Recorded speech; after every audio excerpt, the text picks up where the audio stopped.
Well, hello Internet, and welcome to part 21 of my How to Make Android Apps tutorial. Today I'm going to cover two concepts that really confuse a lot of people. I'm going to make it very simple. I'm going to talk about Content Provider as well as the Content Resolver, and we're going to use Content Providers basically to allow applications to share data using a very simple API. So we'll be able to go in and delete, insert, query, and update data even between two totally separate applications. And in this tutorial, I'm going to actually create both of these separate applications. So let's jump over and look at what it's going to look like when it's all done.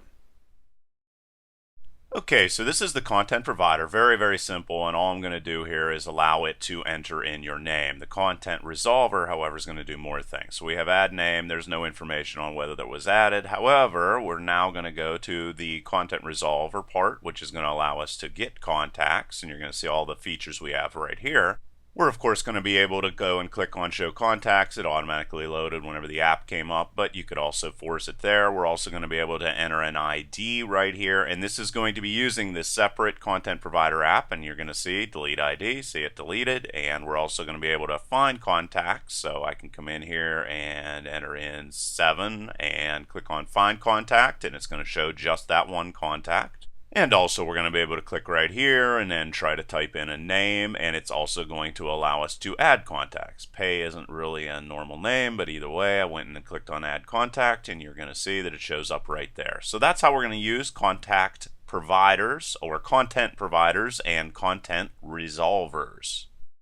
Okay, so you see how it's all done. What I'm going to do here first off is I'm going to create my content provider. Now these are always pretty much structured exactly the same, but I'm going to go through and walk you through everything. What's actually going to be kind of new about this tutorial is how I use the content resolver, and I'm actually going to put a link in the description so you can jump directly there, because as far as I know that's never been covered in a tutorial, at least in the way that I'm covering it. So the very first thing we want to do is we want to come over here, and this is where we are going to actually declare our provider. And like I said, this is going to allow another application to share data that is provided or structured inside of this guy right here. And it's very simple. You're going to put in right here whatever you use for your package. So you look at that guy right there, and you're going to see it's exactly the same as what we have right here. And then we're going to also put contact provider, because this guy right here is going to be our contract provider, and we're going to create that here in a minute. So here you can see exactly what you have to put inside of your Android manifest file.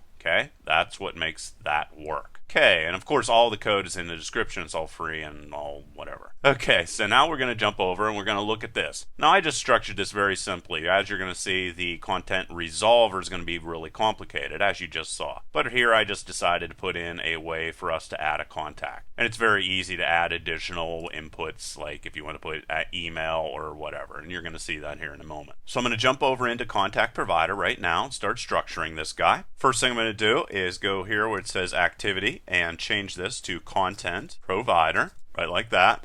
And it's going to give me an error message, and it's going to say that I need to implement a whole bunch of methods. So implement methods, and I'm going to choose that I want to implement all of them and click on OK. As you can see, everything's normally going to be created in pretty much the same way in these guys. Now what I need to do now is come in and provide a unique namespace for my content provider so that other outside applications are going to be able to access it. So how we're going to do that is public static final and string, and this is almost always done in the same way. Provider name is equal to, and then you're going to take this guy right up here, just like you saw what I did with the manifest file, and put that inside of this. There we are. And then at the end of it, you're going to put contact provider, this guy right here. And there you go. That's going to be your unique namespace or way to refer to the contact provider right here. Now you're going to create another constant, and it's going to be a string as well.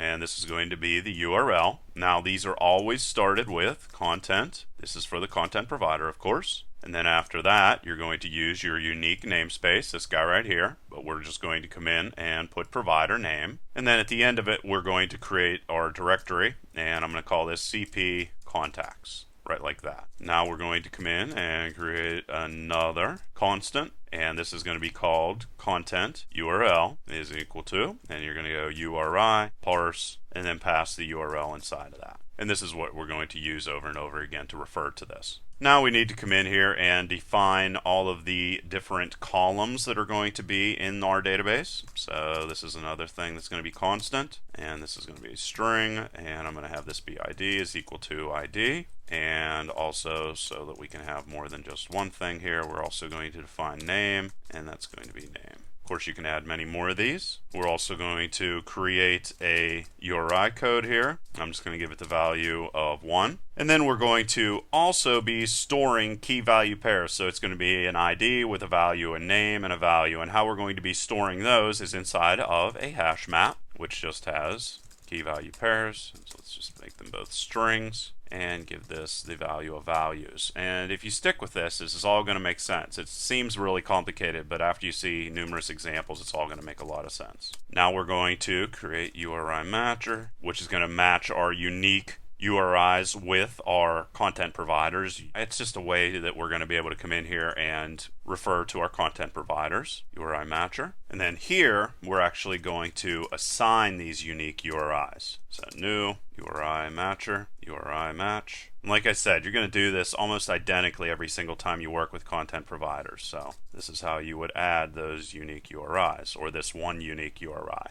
You could actually come in here and bind to multiple different pieces of data, but here we're just going to work with one because it's simple. And it's going to be CP contacts, just like we defined above. And then you can put your unique URI code in there as well. Okay, so CP contacts is this guy. It's just a way for us to bind to all of these different, this guy right here, this directory. Just a way for us to be able to go in and point and work with these unique content providers. Now we're going to come in and create our SQLite database, which I talked about in the last tutorial that I made. We're going to define our database name. I'm going to call this my contacts. I'm going to also come in and define my table name, which is also never going to change. Table name is equal to names. Define a database version. This is going to be the first version. And we're going to define things like that because we're going to be able to update these tables and so forth and so on. Then we're also going to come in and define how we're actually going to create this table so that we'll be able to use this over and over again quite simply. So you can put table name like that. And then we're going to have ID, and this is going to be the primary key, integer, primary key, auto increment for us, so we don't have to add that in. And then we'll also have a name inside of here, which can't be null, and then close that off. And that is going to allow us to create our table. Now we'll get down inside of onCreate, and whenever our content provider is first set up, we're going to call for database helper, which we're going to make here in a minute. New database helper, and it must be passed to context so it knows what's going on and can do everything it needs to get done. And why don't we just create that right now? Scroll way down here to the bottom. This is going to be an inner class, private static class, database helper, extends SQLite, open helper. It's going to say it needs to implement some classes, implement methods, there we go, or implement some methods, I mean. And there they are. We're also going to come in here and create a constructor for this. Database helper, pass it in our context, our database name, and database version. Now you can see where all those are being used. That's all we need to do there. And then for onCreate, all we're going to do is call our SQL database and call for the creation of our table. And there that is. And then also in onUpgrade, this is going to recreate the table whenever the database needs to be upgraded. Call for the database, and then in this situation we'll say drop table if exists, and then we can put our table name inside of here, and then call onCreate again and pass in our database. Have to go create this guy up here inside of onCreate. SQL database is equal to db helper dot get rateable database. Then we'll say if SQL database is not equal to null, return true. Else, return false. And then we can come up here, change this to right there, and this right there. And there we go. And everything's all set up here. Next thing I want to cover is the query, actually querying for this information. And I'm going to go through all of the different things that are passed in. First off, our content provider's unique URI is going to be passed in right there. Then we're going to have projection. And the projection is just going to be an array of columns that you want to retrieve with your query. And that's for each row, of course. Selection is going to be the where part of your query selection. So where ID is equal to 1 or where name is equal to Derek, that's that. Then you're going to have selection arguments, and I'm going to provide a really nice example of how this works here in a little bit. But basically, inside of selection, you're going to have the where part, and let's say it's where ID is equal to, and let's say the value is going to be 1, well, you're going to store all of your selection arguments over here. So let's say you want to do a query in which all of the rows of data are received or returned if the ID is equal to 1, 2, or 4. Well, you would have this right here be the where ID is equal to part, and then here you would have 1, 2, and 4 stored inside of this string array. Like I said, it doesn't make total sense, stick with me. And then finally here's going to be sort order, so how you want all the data to be sorted. So let's go into the query section, start creating this. You're going to first create a query builder here, and it allows you to build queries just like you may have guessed. Let's just call it query builder equal to new SQLite query builder. Then you're going to set the table that you want to query. Just change this to query builder. And the tables that we want to work with is the only table we have, so that's our table name right there. Then you're going to use a switch statement here to match the URI with the content provider, and this is where URI matcher comes in. This is also where the URI code is going to come in. So we're going to say case URI code. You're going to then set your projection map, which once again is going to be all the columns of data that you want to receive. Set projection map, and that's going to be values. So that's going to be ID. Let's come back up here again. Here you can see our hash map, and you can see that we're going to be searching for ID and name. That's what those are. And that's what we're going to get most of the times. Let's break out of there. Otherwise, we can throw an error. Say default, throw new argument exception. And we could do something like unknown URI plus whatever URI was sent. And that's all we need to do with that. Now if we get down inside of here, we're going to create our cursor, which if you remember from the last part of the tutorial, it's going to allow us to read and write the data from the query that we sent for our database. And how we get it is we go query builder, query, pass in the SQL database, projection or the columns we want to work with, selection, which is actually going to be an array, and then selection arguments, which once again is going to be the array of possible values. If selection is where ID is equal to, selection arguments is going to be the list of IDs we want to use or the one ID we want to use. And then we'll just throw two nulls inside of here, and then sort order is the last thing, but we're not going to worry about that either. Okay, so there's our query. Now we're going to get cursor that's going to allow us to access our results. We're also going to say that we want the cursor to watch for URI changes. How we do that is go get context.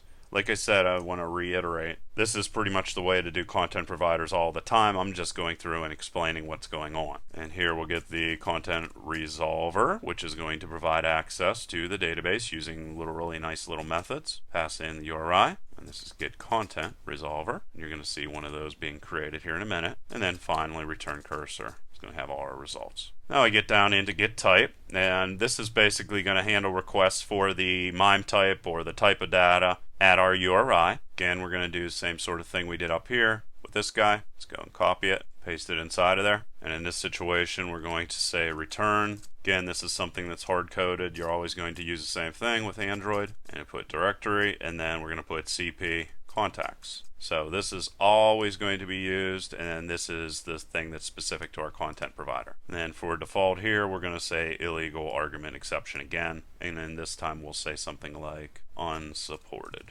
URI. Okay, so that's get type. We got done with that. Now we can handle inserting data, and kind of like you probably would have guessed, this is used to insert a new row of data into our provider. And of course it's going to receive the URI right here, and selection, which is going to be, like I said, ID is equal to, and then selection arguments is going to be the list of IDs or whatever it's going to be there. Whoops, accidentally jumped down into delete, but now you know how delete works. Content values in this situation is going to be the ID and the ID value, whatever's assigned to it, the name and the name value that's assigned to it. That's what's going inside of there. Go here. Here we'll get our row ID for this insert, and we'll do that by calling the SQLite database and calling for insert, and we're going to pass in our table name, null, and then values. And like I said, values is going to have the key value pairs we want inserted into our database. Table name is going to be the table we want to insert into. And then null in this situation is going to be used in a situation in which you try to insert empty rows. Like I said, don't worry about it. Now what you want to do is verify that this row was actually added. So we'll say if row ID is greater than 0. Well, we know something was inserted in that situation. And we're going to go and create URI. And let's say I want to do underscore URI so I can use that again. And then I'm going to go content URIs with append ID. and this is going to append the given ID to the path and then return a builder, which is going to be used to manipulate the URI references. And we go content URL, row ID. This is appended ID. Then we'll go get context. Here we're going to use the resolver again. Get content resolver and notify changes. Here we'll pass in the URI and then null in this situation. And what this is going to do is notify all observers that the row was actually updated whenever this insert went inside of here. The URI inside of that, and then the URI under there, and there we go. And then if we get down here into a situation, well, that means that our insert failed, so we could do a toast or something and show that, of course. And then otherwise we can just return null or something like that. Okay, got all that done. So now let's come down into delete. I already explained selection and selection arguments multiple different times. You're going to see it a little more later on. Here we're going to track how many rows were deleted. Value of 0. Again, we're going to use this guy up here. Exact same thing over and over again to match our URIs. So let's just copy that. Come back down inside of delete. Paste that in there. Down here we're going to go rows deleted and query for a specific row to be deleted. And we'll say delete. And we're going to use the same table name again. And selection arguments again. And that's going to allow us to delete multiple different rows. And break in that situation. And otherwise illegal argument exception again. And we could say something like unknown URI or something like that. And after the switch statement is done, get our context. And then we're going to get our resolver, content resolver. And this is going to, again, notify all the observers that a change has been made. And we'll pass in URI and null. And then we could also return the number of rows that were deleted. And there we go. And that brings us to update, which is the last thing we have to do before we can go into our resolver and actually play around with all this stuff. And once again, this is almost exactly the same. It's going to be rows updated. Give it a value of 0. Again, we're going to match the URI to make sure we're dealing with the correct thing. So we're going in here and grab this switch statement again. And this is going to be rows updated. And if we want to update, just change delete into update. Table name is going to be the same. The selection and selection arguments are still going to be here, but we're also going to come in and put our values that we want to update. And I think you can figure out how that's going to work. And then we'll just leave unknown URI there. And then after our switch statement, we're going to do exactly the same thing. We're going to notify everybody of all the changes that were made. So there's no reason to type that in. Let's just copy this and paste that inside of there, except this is going to be rows updated. There we go. Pretty simple. And that is all we're going to need to do to set up the content provider, which is going to allow us to update, delete, edit, insert, and do all those different things. Now we'll jump over into main activity and set all this up. Okay, so here we are inside of main activity. Here's our editable text, our contact's name. Remember, this guy is only going to allow us to come in here and add a name. That's all it's going to do. The other one's more fancy, but we'll get into that in a second. For this guy, all we're going to have to do is set up this or initialize this editable text box. Equal to, and this is edit text. There it is. Find view by ID, and that's going to be our ID dot contact name editable text. There it is. And then over inside of this guy, if we come down here to the text part of it, we want to come down here to add name, and whenever that is clicked on, it's going to open up a method. Come over here and just create that. Create add name over here inside of main activity.java.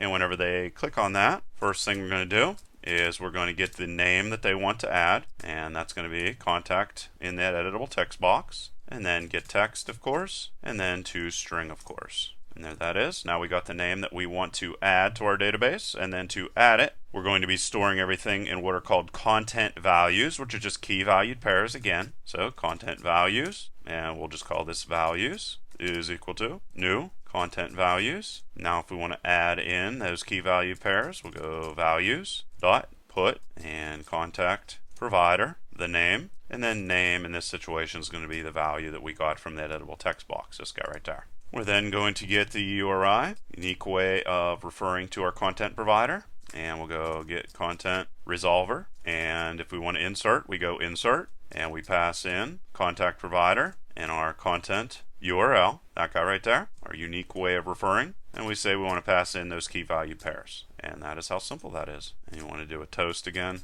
and then of course show it. And there we go. That's all we're going to need for the content provider. Now we're going to go over to the exciting new part and talk about the content resolver.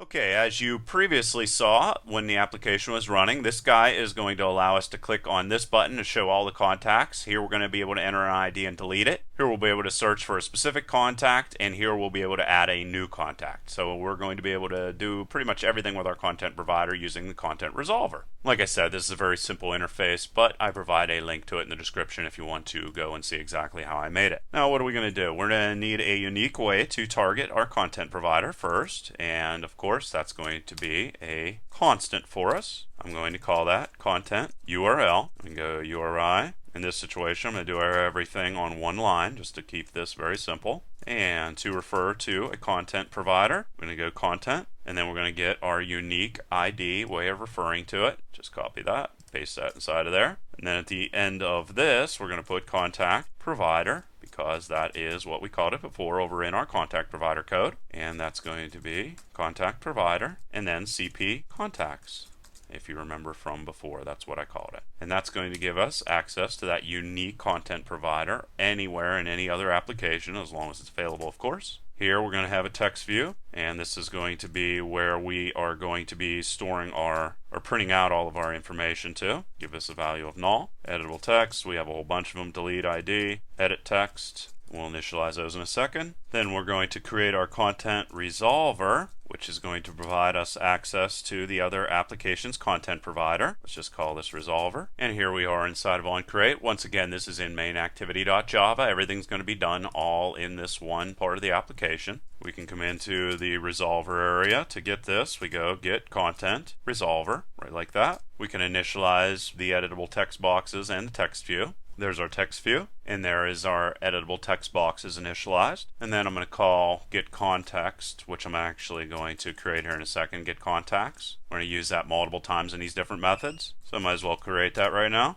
Like I said, we'll call this from a bunch of different places. Once again, we're going to create our projection, and like I told you before, I'm going to make this very easy to understand. Projection is equal to new string. There we go. And what is it made up of? Well, it's made up of an ID and a name. Those are the two columns we're going to work with. And here we're going to be, in essence, be querying for everything that's currently in the database. And we're going to call our cursor, which is going to have all of our data inside of it we'll be able to work with. And how we get it is we go resolver, query, and we pass in our unique ID, so content URL. Then we're going to pass in the columns we want, which is going to be our projection. And then in this situation, because we want everything, we don't have to do anything else. So these other values can all be null. Okay, so in this situation in which you just want everything, you don't need to put in all the other information. You're going to see here, I'll use all those here in a moment. And I can go contact list, like this, and I'm going to store all those that I'll then put in our text view. If I want to cycle through all of the results, I just go cursor and move to first.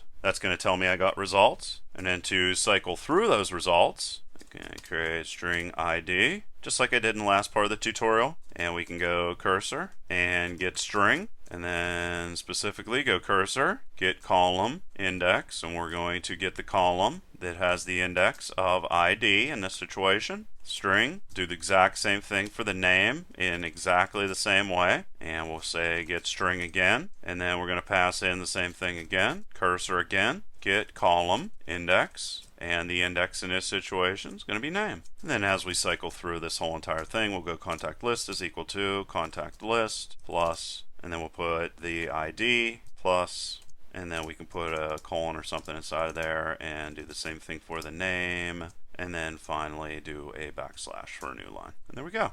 And that's going to give us all that information that we'll be able to output, and we're going to continue to cycle through here as long as this comes back true. Move to next. There we go. And then don't forget to put that semicolon there. And then after we go through our whole entire while loop, we can go contacts, text view, and set our text to our contact list. And that is how we perform a query to get all of our contacts and then output them. If we want to come in here and delete a contact, this is going to be called whenever that button is pressed on over in activity main. Here we can go string ID to delete, because we're going to get this out of the editable text box. And to get that, we'll just go delete ID edit text and get text, and then finally to string. Okay, so we know what we want to go and delete. Now what we're going to do is get our ID deleted, and we get that by calling the resolver and then calling delete on it. We're going to pass in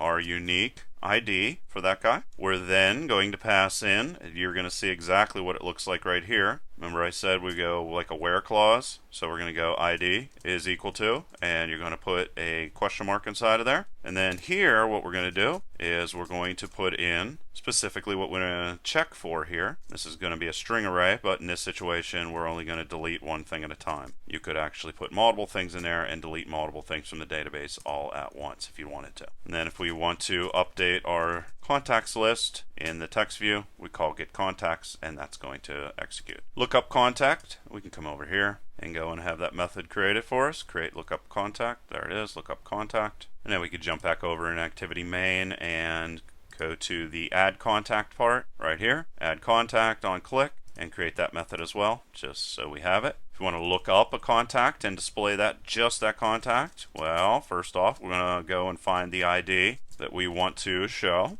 is equal to ID, look up editable text, and get our text, and then to string, and there we go. Then specifically we need to define our projection, which is going to be the columns of data that we want to retrieve, and in this situation that is going to be ID and name. That's another look at exactly what a projection looks like. Again, we're going to create a cursor which is going to hold the results of this query, and we're once again going to use the resolver to issue that query. Again, we're going to send in the unique ID for our content provider. We're going to pass in the projection, which is going to say exactly what rows of data we want to receive. We're going to use our where clause in this situation, which is going to say where the ID is equal to whatever that question mark is going to be. And that question mark is going to be a string array, but in this situation we only have one value we want to search for, and that's ID to find. And then the final thing here is sort order, and I'm just going to leave that be null again. It's just going to come back based off the ID, which makes sense to me. And we'll then create our contact here, which is going to be the one contact we're trying to find and all the data on it. We want to check that actually we receive some sort of information here, so we'll say move to first. If we did receive a result from our little query, we're going to get inside of here. We're going to once again get the ID. Let's just copy this. It's exactly the same as up here. This right here and this guy right here. And what the heck, let's just copy that too. Come back down inside of here, paste that there. Exactly the same. This is going to be contact, and this is going to be contact. Everything else will be exactly the same. We come in here and do an else if we want, and pop a toast inside of there if we were unable to find a contact. And otherwise, we know we found one, so we'll go contacts text view, and we'll set the text to this one contact that we were looking for. And there we go. Now we know how to go in and search for a query. Now let's go in and add a contact. So we're going to go string name to add is equal to add name, editable text box. We want to get our text to string. We want to create our content values, which is going to have the column names and the values. Call that values again. New content values, and then the specific values here that we're going to be using to add to our database is going to be name. Remember the ID auto increments, and this is going to be named add. And then to execute it, we can go resolver, insert. We could go and get the value returned here, but let's just do it this way. Keep this simple. There's our unique ID, and there's the values we want to add to our database. And then if we wanted to come in here and go get contacts, there we go. We can do that. And the only thing that's left to do is if we go over inside of here and click on the show contacts part, this guy right here, you're going to see that it wants to call a method called show contacts. Let's go and have that created. Create show contacts. There that is. And all we're going to do whenever that is clicked on is call get contacts, and that's going to print out the screen. So there you go, guys. There's content provider, content resolver, and a whole bunch of other different things. Hope you guys find this information very useful. I know a lot of people are confused by it. Hopefully you stuck through the whole entire tutorial and learned it all. And if you didn't, please leave your questions and comments below. Otherwise, till next time.